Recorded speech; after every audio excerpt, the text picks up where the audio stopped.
Hello বন্ধুরা, কেমন আছো? আশা করি ভালোই আছো। আজকে দেখো আবার শশা বাড়ি গিয়ে চলে এসেছি। এক পাশে সার দেওয়া হয়েছিল, আবার অন্য পাশে সার দেওয়া হচ্ছে। আর দেখো আজকে 29 দিন হয়ে গেছে গাছে কেমন শশা ধরেছে। দেখো কতখানি জলের মধ্যে আমাদের কাজ করতে হয়, সব সময় জলেই থাকতে হয়। আর এত রোদ, মাথাতে রোদ আর পায়ের নিচে জল, তাহলে আপনি তো শরীর খারাপ হবেই।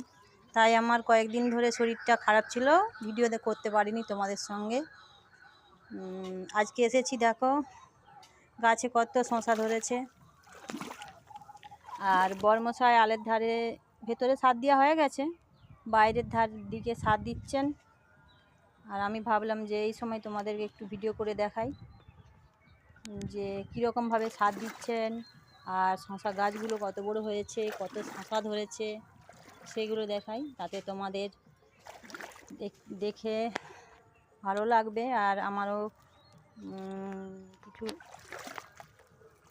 হ্যালো, দেখো এই সেই শশা বাড়ি, আর কত শশা ধরেছে।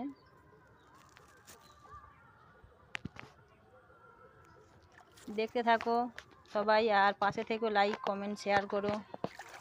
ভালো থাকবে সবাই, টাটা।